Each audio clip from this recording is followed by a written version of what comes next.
This ice machine on my fridge is making a squealing, like screeching sound when I'm trying to press the ice button and ice cubes come out. Now they are coming out slower as well. That's another symptom. So try to listen here. You can kind of hear like a little squealing or screeching sound. You might have to turn the volume up. I'm going to do it on the crushed ice as well. And you can kind of hear this screeching sound, and the ice is coming out slower. So that's kind of a key to me.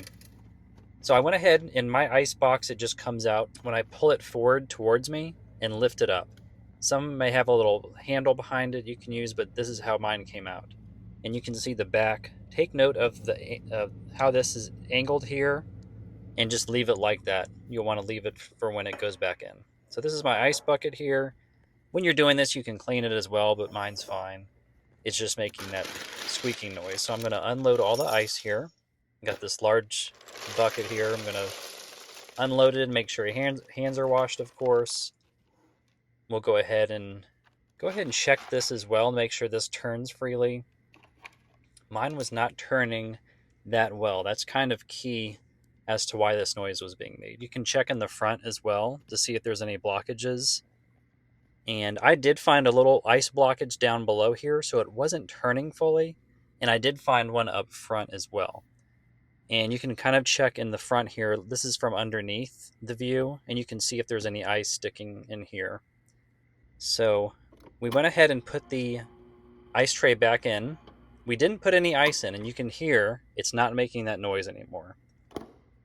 So we'll go ahead and take it back out and put the ice back in. So as you can see how I take this one out here, I'm trying to do it with one hand. It's kind of tough.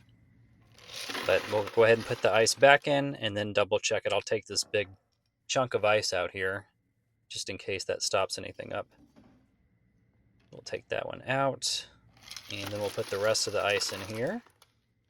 Try to be fairly quick with this so that the ice is not sticking together and melting. And then I want to go ahead and check and make sure I didn't mess with the opening in the back. You go ahead and press all the way forward, and let's go ahead and check it out. As you can see, there's no more screeching or squealing noise, and the ice is coming out a lot quicker, and there's no blockage. So I think what had happened in the front and in the back, there was some buildup of ice, like a little iceberg on the front and back, and every time it was rotating, the little blades were hitting the ice, so it wasn't dispensing the ice well, and we were getting less ice as well.